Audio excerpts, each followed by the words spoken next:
The following is a Hoop Ball presentation.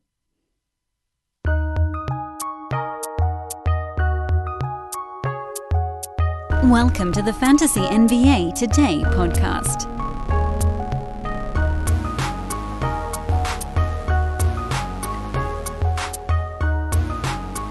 You guys got this weird little bonus the last couple of days, and I don't know if you even realized that it happened, but because I had no childcare for a week, I was forced to do these podcasts at basically midnight the night before, which is also why in a bunch of the shows earlier this week I kept saying the wrong day. Because not only was I recording it early, but I was recording it almost right around the time the day was going to flip. It was very confusing for me, but you guys did get shows posted at some 7 or 8 a.m. I was able to schedule them to drop, and then today I have help again. So the show comes a little bit later. It's nice for me. Sucks for you, I guess. So apologies on that front. Good Thursday to you all. Welcome to Fantasy NBA Today. We are on the final midweek show of this. What the hell is this? Is week 9 already? Who knows? Who cares?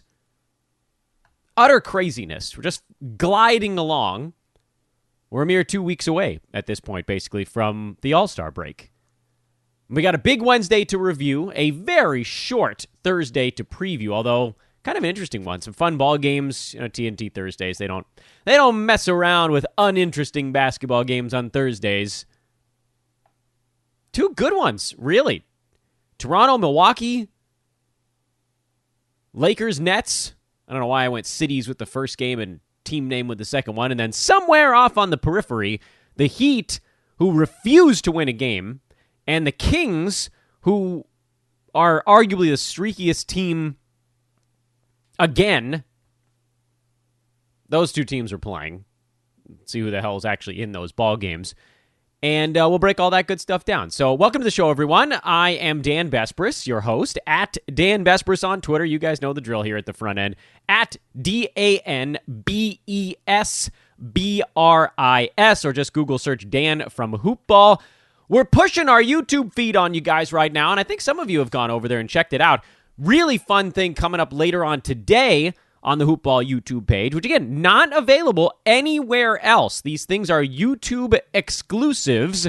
What to watch for today at 3 p.m. Pacific time, Jovan Bua of The Athletic is guest co-hosting with Alan Soroki today's What to Watch For show. So that's really cool. Jovan, if you are unaware, if you want to follow him on Twitter, he's JOVANBUHA. He follows the Lakers for The Athletic. He's the Lakers beat writer for The Athletic. That's a pretty big damn deal, and he's a fantasy enthusiast, and he's popping on with the good folks here at Hoopball. So go to youtube.com/hoopball and subscribe. For goodness sake, you don't want to miss the growth of the Hoopball YouTube page. Get in now before it gets to be a giant thing. And you can kind of help us grow it in the process, which is very cool, because if you subscribe and if you click the thumbs up on a bunch of stuff, that helps get that stuff in front of other random people and YouTube algorithms and so forth, and then the snowball effect takes hold, and we'll handle it from there. So thank you to those that have done so. Thank you also, I should say, to those of you that have dropped ratings and reviews on the podcast over the last couple of weeks. This has been an insane spurt of new reviews on Fantasy NBA Today. I love you guys for it. You're the damn best out there. We're up to 622 now.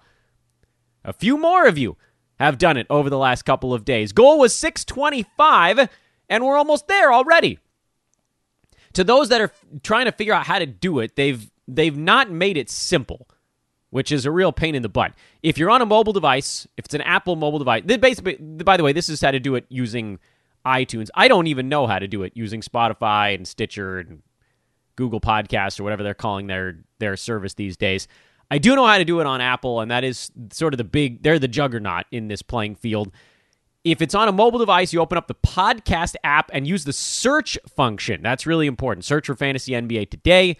Click on the show title, the big logo, not one of the episodes, the big logo, and scroll to the bottom on the next page. That's where the ratings and reviews are. If you're using iTunes on a computer, That's a little bit easier. You still use the search function, Fantasy NBA Today, click on the show title, and then there's a little tab in the middle of the screen for ratings and reviews. If you want to write something, that's awesome. You don't even have to. Every time one of you guys clicks the subscribe button to this podcast or drops a review on it, we gain a little bit more strength and can power on into the future, and more people can find us and all that good stuff. So you guys are the best. Thank you, thank you, thank you. All that stuff at the front end of the show is now done. Let's recap a big Wednesday in the association. There were 11 games, then there were 8 games, then they were back up to 10 games. Doesn't matter how many games there were. We're checking them out right now. The Knicks lost in Orlando. The Magic had a couple days off after getting home from their road trip, and they looked fairly refreshed for this ball game. Shot 46%, which is actually pretty good for them these days. Vooch, oddly enough, was not one of the Magic's best players. He did grab 16 rebounds and had 5 assists, but didn't shoot the ball all that well. The stuff we were watching in this one. First, Evan Fournier made his return. They desperately need his offense. He went 8 for 15 with 3 threes, a steal, 3 assists. You know, he's been a better ball mover this year. That's a big deal because they don't have a point guard. Terrence Ross finally got hot. His usage has been going nuts over the last couple of ball games. This was kind of the first time we saw the shots going in, which we know the deal with Ross. He runs very hot and then very cold and then very hot. He's settled now at number 121 on a per-game basis this season. He's actually number 91 by totals because he's been fairly durable to this point. But he's on a little bit of a warm run these days. Field goal percent at 41.5. Hopefully that'll trend back up a little bit. Got his 3-pointers back up and over 2 per game. This is Terrence Ross. You take the good with the bad. I really thought he would settle inside the top 100 this year, and we're going to need a longer warm spell to get there, but not that long.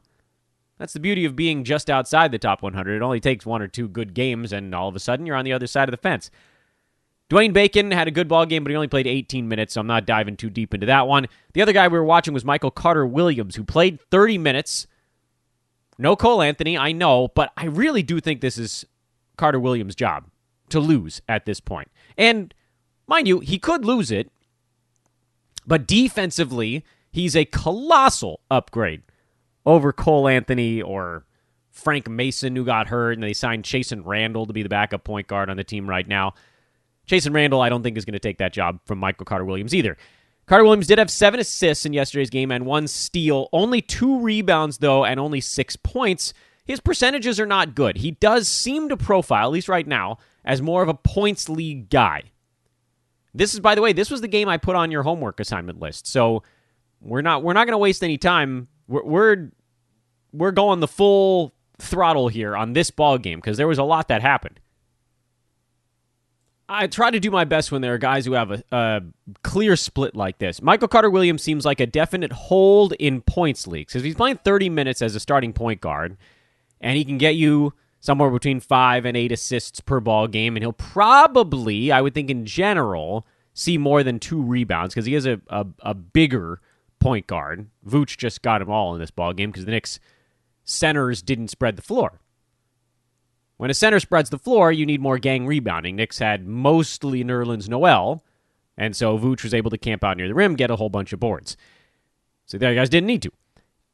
I also think Michael Carter Williams generally shoots better than 2 for 8. I don't know if he gets many more shots than 8 per ball game. Maybe he trends between 8 and 10. And that probably gets him in the 10 points category, and he probably does average more than 1 steal per ball game in almost 30 minutes a night. But his free throw percent isn't very good. His field goal percent isn't very good. He doesn't hit any 3-pointers. His turnovers are going to be something. They're non-zero as a starting point guard for an NBA team. So I worry about some of the Westbrookian tendencies we have here of a guy who's not going to contribute in threes, going to be a drag in both percentages, and probably, in sort of anti-Westbrookian fashion, probably not really going to score enough to be super fantasy relevant in category leagues. But I'll give him another game. This was a down one.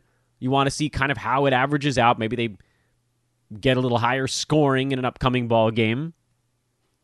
Probably not, though. Magic aren't going to beat anybody with offense at this point. So I'm holding Michael Carter Williams in pretty much all formats right now, although I will say the leash is much shorter in category leagues. And if somebody else pops up, which they sort of did later in the card here, and we'll talk about them in a minute, I wouldn't be all that upset if you moved on. Likewise, on the Knicks side, you're seeing these timeshares are a real drag. Derrick Rose went just 1 for 10 in this ballgame, only 2 assists. Knicks only had 16 assists in the entire ballgame. I'm a little worried about that. I thought he was going to trend up towards 24, 25 minutes a game with Tom Thibodeau. It seems like, and this is the problem with coming off the bench, if the bench unit is getting their butts kicked, which they did in this ballgame, they get yanked quickly.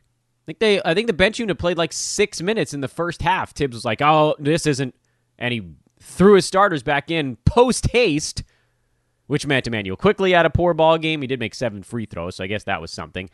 And Elfrid Payton, then it ended up as a blowout, so those minutes leveled off a little bit. But Payton, R.J. Barrett, Reggie Bullock, all those guys saw extra first half minutes. And it's just a long way of detailing why it's hard to trust someone who comes off the bench every ball game. I'm going to try to hold on to Derrick Rose for another ball game if I can, because I still believe in my heart of hearts that Tibbs is going to deploy him enough, but it's not a guarantee. It's not a guarantee, and there are a lot of really interesting guys, streamers maybe, but tis the season to stream guys. This is where you need fill-ins. Just rotate through them because they're so damn frequent this year. Nerlens Noel 6-9 with a steal. He'll be better in the next one. This, just a bad game for New York. They didn't have it. Atlanta beat Boston. The Celtics decided not to take the ball out of Trae Young's hands, and he went yakko, 40-8 in this one. Cam Reddish has had a couple decent ones in a row, but I don't trust him as far as I can throw him. Fantasy game still leaving a bit to be desired, and he's pretty far down the pecking order. There weren't really any surprises in this game, certainly on the Atlanta side. Gallo, 25 minutes, which should be enough, but his shooting right now is so bad that he can't float the missing other things. It will come around. He just doesn't have his legs. Never really got going, never got himself into game shape, missed a bunch of time with an ankle injury, and so now he's starting over. This is like towards the tail end of his training camp happening live. With Boston, no Daniel Tice. Surprised me. I thought he might be back for this ball game, and so the guy to watch there turned out to be Tristan Thompson, but you're not starting him. Robert Williams is the one in category leagues who played 19 minutes. Normally 19 minutes is enough for the Time Lord. In this particular one, it wasn't quite. And he missed 2 free throws, but got his 2 blocks. And if we hear about Daniel Tice missing any additional ball games, you stream the Time Lord. You do. Not Tristan Thompson. I know Tristan Thompson's the starter, but he has issues with his fantasy game. I think a couple years ago we nicknamed the 11-11 double-double Tristan. He generally doesn't do anything else. He happened to get a couple steals in this ball game, and he didn't tank anyone's free throw percent. But as far as you can go with that one. Houston in Philadelphia. The Sixers home off a long road trip. They were without Ben Simmons, so Matisse Thybulle slid into the starting lineup, and everybody else moved up a pocket. Thybulle, I think officially the starting shooting guard, although doesn't really matter, I guess. If he ever starts, and he won't on this team because they have 5 very clear lead dogs, he could average 5 defensive stats a ball game. Problem is he doesn't do anything else. 5 points, 1 board, 2 assists, 1 3-pointer, 4 steals and 1 block. You gotta love that. I'm betting Ben Simmons is back within a game, maybe 2, and it seems like the other guys are all fine, so I'm not racing out to pick him up, but, we all know the defensive upside with Thybulle, and just be ready, because he seems to be the drop-in guy, although no Shake Milton, so perhaps he would have been the first choice here had he been around. Houston side, they are still without Christian Wood, probably will be through the All-Star break. No Victor Oladipo, his foot still out. So we got the Demarcus Cousins, I can play your big man because I'm a big man game. And I still feel like Boogie is worth streaming. I know he hasn't been that great in his fill-in role. We were sort of hoping for more, but his body's not really allowing for it. But 37 minutes, he went the full game in this one and looked really good. The bigger story on the Houston side, and with no Oladipo, it's pretty hard to get a final ruling on this, is will any of these wings separate themselves? Jayshawn Tate played well in this ballgame. 33 minutes, 19, 6, and 4, 3 steals. He's shown himself to be a pretty good field goal percent slasher, leaper type with steals and some rebounds, but really not much in the three-point department. Doesn't shoot the free throw well. David Nwaba is similarly built, shoots the free throw a little better, but the field goal a little bit less. And then Daniel House hits the three ball, but the field goal percent is lower and not as many steals. So you got these three guys that are vying for really one guy's worth of fantasy stuff. And if anyone can separate themselves, we'll be ready to pounce on it. But right now, anything you're getting is because Oladipo is out, and that's, unfortunately, not enough for us to go on. And so, because there are a million things left to cover, we rumble along. Indiana at Minnesota overtime, and we got lots of juicy numbers in this one, thanks to a 260-some-odd point final total here. Domantas Sabonis, monster game. Malcolm Brogdon, monster game. And then decent ones from a couple other guys. Justin Holiday, 11-9. He's just been a terrific player for Indy all season long. Miles Turner slowing, 8 points, 2 boards, but he did have his 4 blocks, so that floated things a little bit. Jeremy Lamb, 18-8, couple of three-pointers. That was fine. The guy that was oddly quiet in this game was TJ McConnell, who has lately been handling a lot of the point guard, ball handling, get the team fired up duties, and they just sort of didn't need it.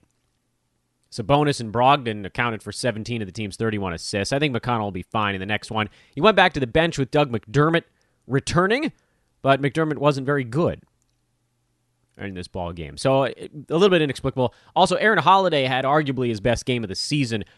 There haven't been many guys in the NBA that have looked more lost this year than Aaron Holiday. I can't fully explain that one. He just constantly in the wrong place and just missing shots, and you have to wonder if it was sort of going to his head a little. If he starts to play better, he's someone to keep an eye on because he could leapfrog TJ McConnell in the kind of point guard, whatever you. I don't know if he plays some shooting guard, some small forward. He's bigger, I believe, than McConnell.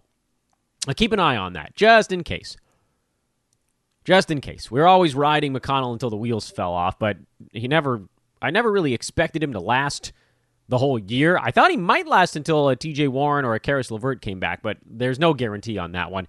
Meanwhile, we have a pretty reasonable timeline on Ricky Rubio on the other side. He will be starting and posting decent numbers, most likely, until D'Angelo Russell comes back. And he had a huge ball game here, 20 and 13 with 3 threes.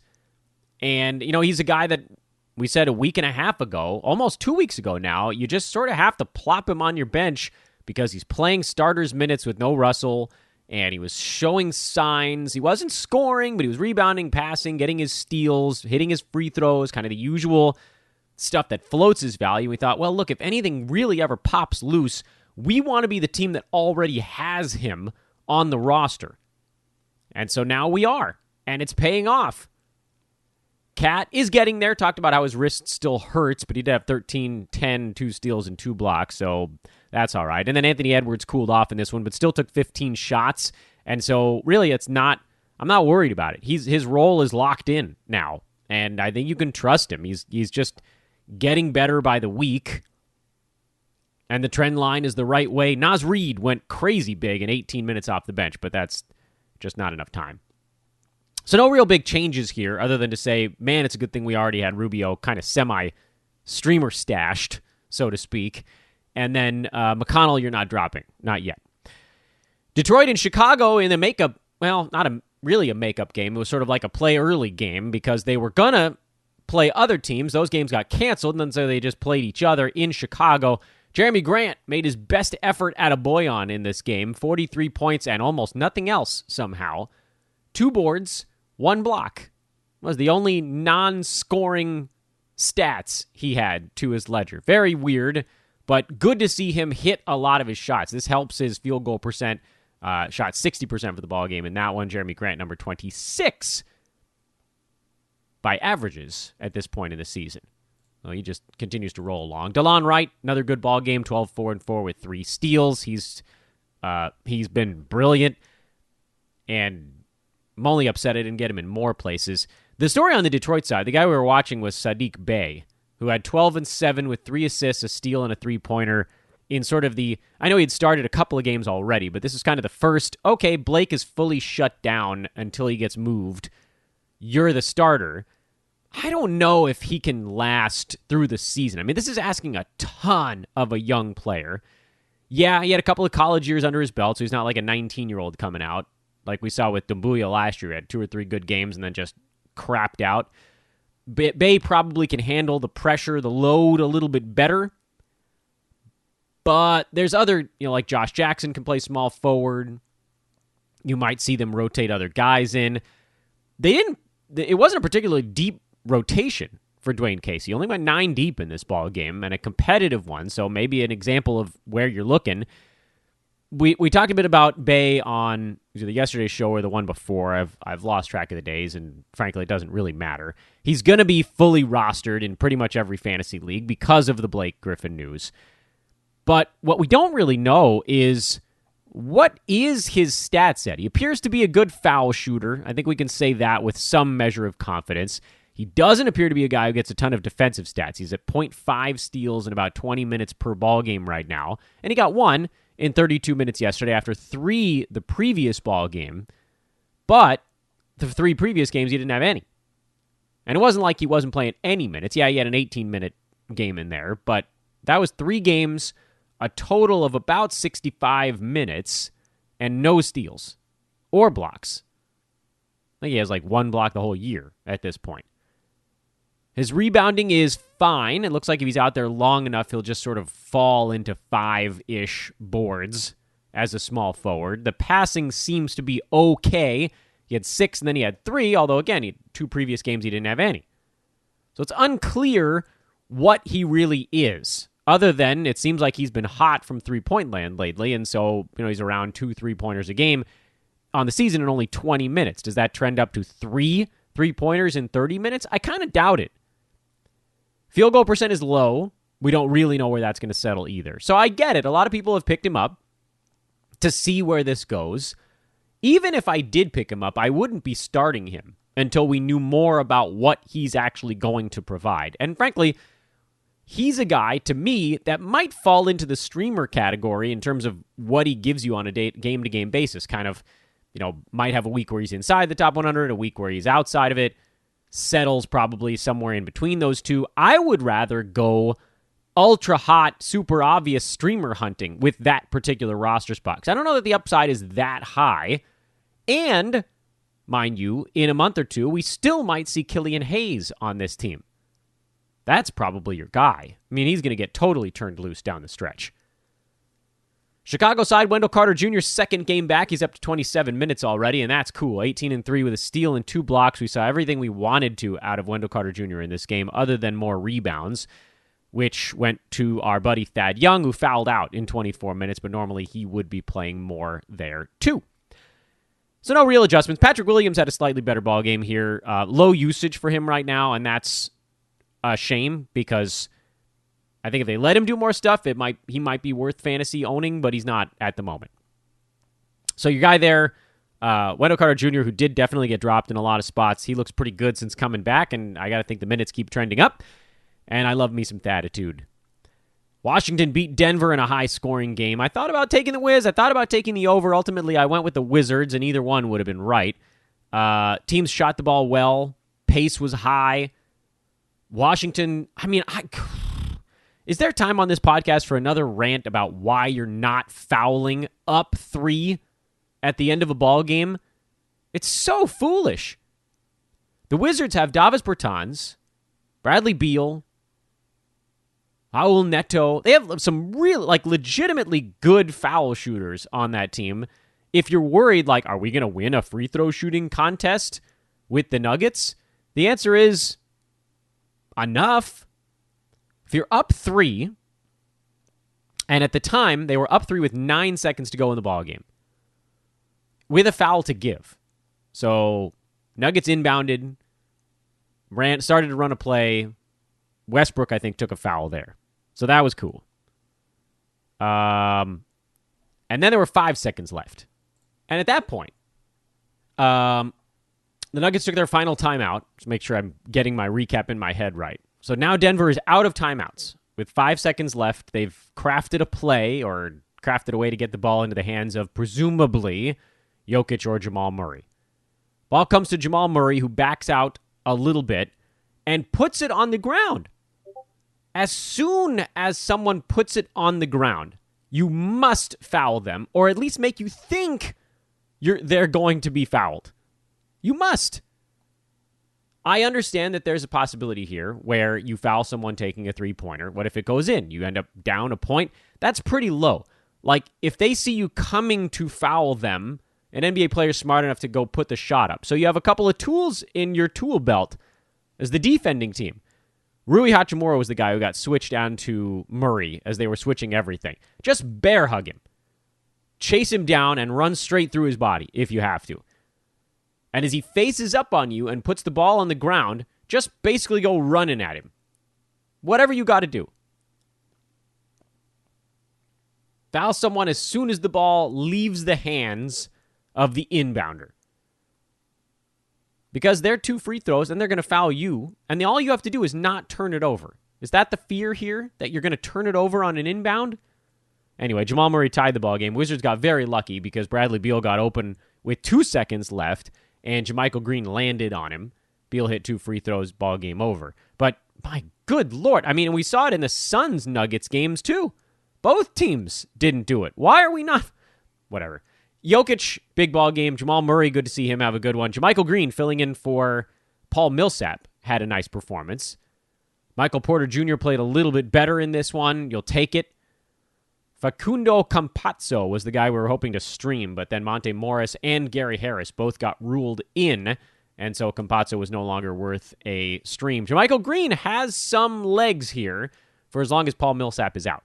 So there's another interesting streamer. Davis Bertans, the big wake-up game on the Wizards side. 35 points on 9 3-pointers, 3 boards, an assist, a steal, and a block. Made all 8 of his free throws. Line of the night for the Latvian Laser. Called him a buy low on Friday's show of last week, and here is the explosion. And the funny thing about the way that life works, when you're outside the top 200, one big ball game, and you can jump 5 rounds. Bertans now is number 149 on the season while making 3 3-pointers a game. But, of course, the thing is, and it's always important to compare stats year over year, he's shooting 38% from the field this year. 11.5 points, 3 boards, 1 assist, 0.7 steals. Those numbers parallel what he did last year quite a bit, with basically the exception of the field goal percent and the fact that he's been sort of trying to get his legs underneath him. Last year he was at 15 points, 3.7 3-pointers on 43% shooting on 11 shots per ball game. So the shots were higher. The minutes were higher. He was at 29 last year. He's at 26 this season. But what you'll notice, the trend line is up. He was at 29.5 minutes yesterday, starting to get his wind. If you bought low, cool. Mo Wagner started, played only 3 minutes, and it's why you really can't trust pretty much any center on this team. And you pretty much can't trust anyone beyond Beal, Bertans, and Westbrook, who continues to put up some of the worst triple-doubles I have ever seen. Portland, I mean, holy crap, Damian Lillard is gone. Well, he's loaded another team onto his back, is what he's done. He's now number 8 in 9-cat. It's hard, by the way, to move in when you're in the first round already. He was number 10 per game yesterday, and now he's number 8 today. By totals, by the way, Dame is number 3. Oh, excuse me. We're somehow it flipped me back. Not number 3. Get a hold of yourself. Oh, no, he is number 3. Excuse me. He was number 3 last year. He's number 3 this year as well. Things were flipping back and forth. Yeah, he's played more games than some of the guys behind him. Dame with 27 games so far this year. Jokic is the runaway number 1 right now, and Steph is the runaway number 2. There's sort of this big step down from Jokic down to Steph and then down to Dame. But, wow, what another run that Dame is putting together.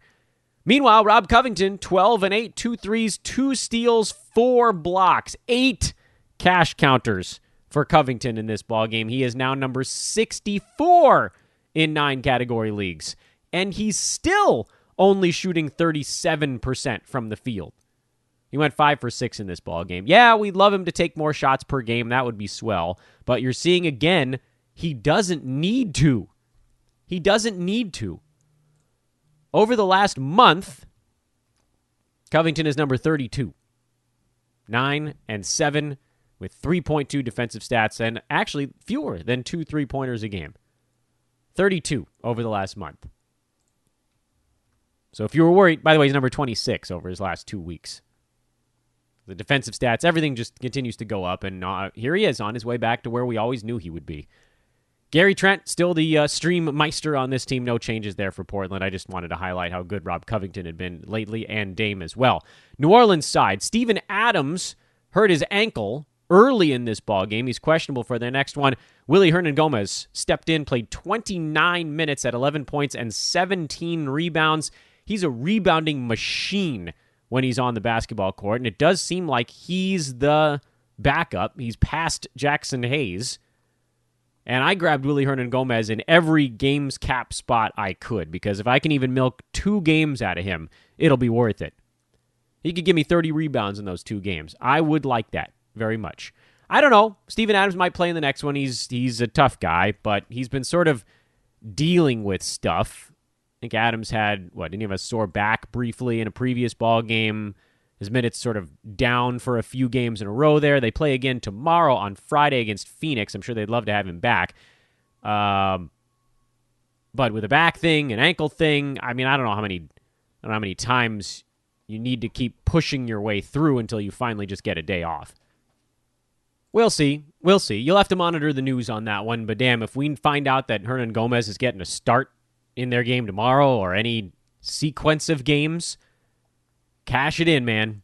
Cash it in. Boy, Eric Bledsoe has been bad. He's probably a drop. Can't believe that. He was probably a drop 2 weeks ago. Oklahoma City in Memphis. If you can figure out what the Grizzlies are going to do on a night-to-night basis, you win. Kyle Anderson, slow-mo, still playing well. Grayson Allen's been on a serious heater. I'm extremely concerned that if I picked him up and dropped him to my lineup, that would be the game that he goes 1 for 8 from downtown. If you have the stones on that, go for it, but not me. Brandon Clark trending back up. That's good. Got his 25 minutes. 2 threes, 2 steals, 2 blocks. That's pretty amazing. He's been really good after that extremely slow start. And we're still waiting on DeAnthony Melton and Jaren Jackson Jr. Oklahoma City side, big fan of Theo Maledon right now. I've mentioned him as sort of the guy. Shea came back, so that's good news.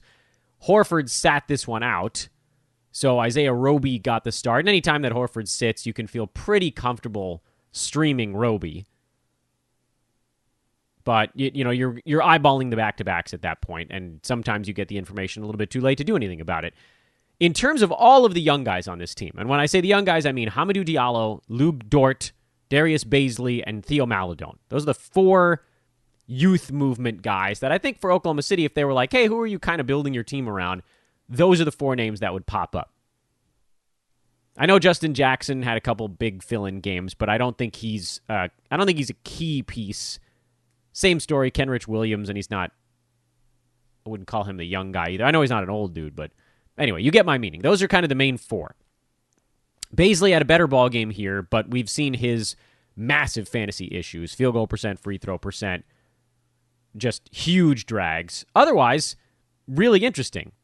As we, if he can get those, either one of those percentages really fixed, he would leapfrog into the conversation, but not really happening. Lou Dort doesn't put up as many fantasy stats. He also has percentages issues and doesn't even really get the popcorn stuff.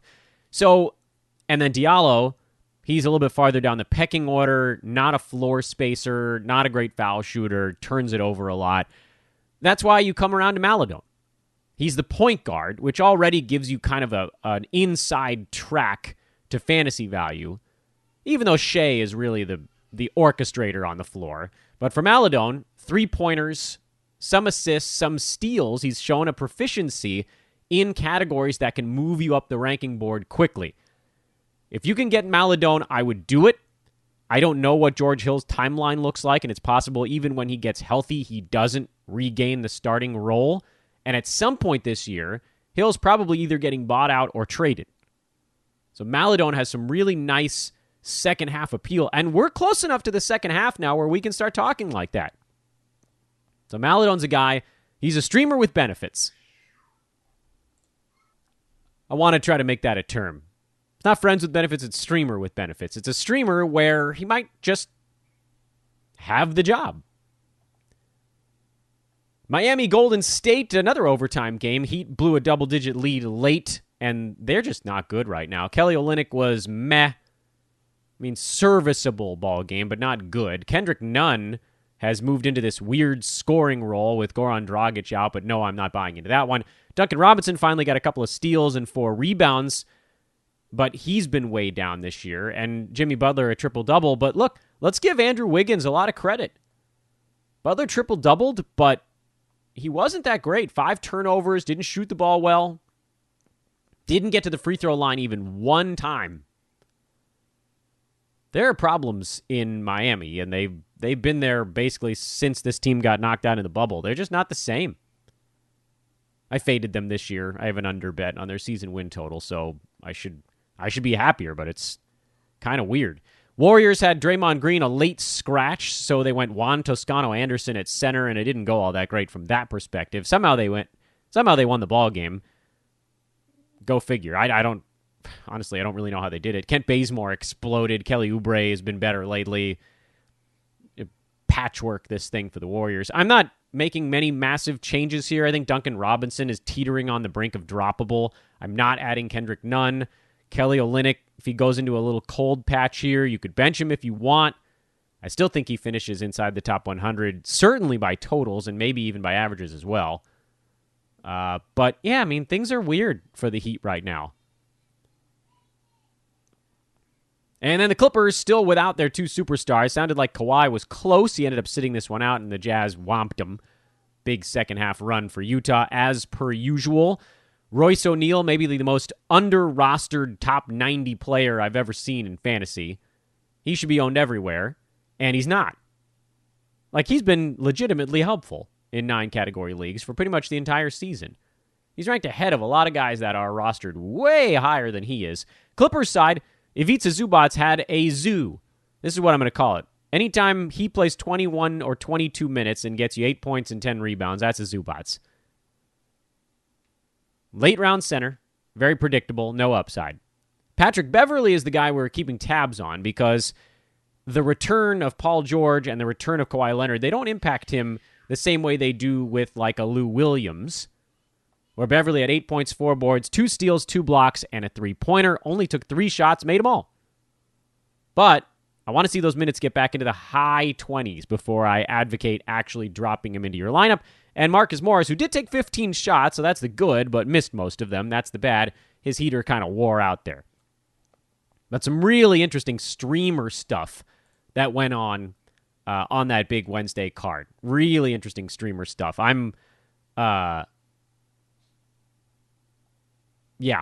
jazzed. I'm all jazzed up about hoping I can milk a game out of Willy Hernangomez. What a weird thing to say out loud. I want to give you guys a shout out to one of our sponsors from late last year. And we need your help. We need your help. This is one of those shows where I ask you guys to go check out something that does cost money, but I'm betting a few of you could really use it. And that is our buddies at ExpressVPN.com. They were our partners in September, October, and November, if I'm getting my months right. I don't know. You know how the last year has gone. And they are putting our promo back online a little bit longer. Protect yourself with the VPN that I use. I use it and trust it. And so if I want to do something like watch a streaming service and them not know where I'm located, I turn on my ExpressVPN. Or let's say that you're out there, I'm not talking about myself here, but let's say that you're out there and you're into torrenting and things like that. Protect your privacy with a VPN. Go to expressvpn.com/hoopball and get a bonus 3 months on a 1-year package. So your 12-month package turns into 15 months using that specialty link, expressvpn.com/hoopball. I know a couple of you that have done it and have been really satisfied. And here's the really nice part about it. Some of you have probably used VPNs before, and you probably know more about them than I do. And that's fine. I wouldn't claim to be an expert or anything like that. But one thing that I know to be true about ExpressVPN is that they don't cap your speed. By turning this on, yes, you're adding more hoops that your computer, internet, whatever, has to jump through, but it doesn't slow it down. I don't know how they do it. That's above my pay grade. But I do know that if you were downloading something or streaming live video or whatever it might be, you can do it at your normal clip using expressvpn.com. So again, that website is expressvpn.com/hoopball, HOOPBALL. Please go check it out. Even if you don't end up getting anything, go check it out. Learn a little bit more about what you can do differently in your life by having a VPN. And when you decide you want to get one, use this one, expressvpn.com/hoopball. Check it out right now. 15 months for the price of 12. Big thank you to those guys. We'll be promoting them here over the next week on the show. Would love it if a couple of you guys actually ended up getting a subscription. But at the very least, please do check it out on our behalf. Short Thursday card, 3-gamer, but I'm actually kind of excited about it. And we can talk about betting because there are few enough games. Toronto-Milwaukee, this is the second half of a rematch game. Raptors beat the Bucks straight up in the previous one. Milwaukee favored by 6. I wonder, do the Bucks finally get their act together in this one? Kyle Lowry questionable for this ballgame. Now he's dealing with a thumb thing in addition to the ankle stuff. Fantasy-wise, really not a whole lot here. Brooklyn in L.A. to take on the Lakers. We're watching, again, the Lakers to find out who fills in for Anthony Davis. Thought it was going to be Kyle Kuzma. It actually ended up being Marc Gasol in the last one. If that happens again, I'm diving all over Marc Gasol. He's had really interesting across-the-board fantasy games, even in his old man age. Brooklyn, no KD, but Kyrie should be back for this one, and I think you have a pretty good idea of what to expect with that. Lakers favored by 2.5 in this ballgame. I don't know how they stop anybody. Lakers defensively, they got to keep everyone on the perimeter because they don't have that rim protection with no Anthony Davis, and I've got to think that Harden is getting by his man. And if they double him, they can get it to Kyrie. It's a little different than last year when the Lakers doubled Harden and he had to throw it to Westbrook, who they could just sag off of. Miami in Sacramento off the overtime game. This line has dropped now to a pick'em. Heat were a very short favorite. Sacramento has Harrison Barnes and Rashawn Holmes questionable. I got to wonder if Miami rests anybody after the long one last night in Oakland. Well, they're in San Francisco now. Golden State. Fantasy-wise, if there's no Rashawn Holmes, you might get a little streamer action out of Hassan Whiteside. And on the Miami side, we really just need to see the usual guys get back to their usual production. Fun games, though. TNT games in particular. Toronto, Milwaukee, and Brooklyn, LA. Those are going to be good ones. Enjoy them. A couple times this week, I've thrown out the pod recruiting pitch. I'll do that one more time here on today's show, and maybe I'll throw one in there tomorrow. I haven't decided yet. If you want to be a part of our podcast team at Hoopball, this is your chance to let me know. At Dan Bespris, DanBesbris on Twitter, or email teamhoopball@hoop-ball.com. But I want you guys to take in mind one key piece of information. This is not for screwing around. Like, oh, I want to start a podcast. I don't know what, No, this is, do you want to grow something special that you can work on for, I don't know, the rest of your life? Maybe not that long, but a few years. This is a project. If you're someone that that has that passion, whether it's fantasy or covering a team, not in fantasy, actually, like a beat pod, whatever it might be, fantasy, full season DFS, gaming, team coverage, whatever. If you have that passion and you want to build something that's truly extraordinary from the ground up, that's the folks we're looking for. And thank you to everybody that's written in so far on this, so that's why I'm throwing out another one. I am Dan Bespris. This is Fantasy NBA Today. Let's wrap this sucker up. Again, go to youtube.com/hoopball. Check that out right now. Follow me on Twitter, and I will talk to you there. Tomorrow, Week in Review. You guys know the Friday shows. You seem to like them, so we'll just keep on doing them. So long for now.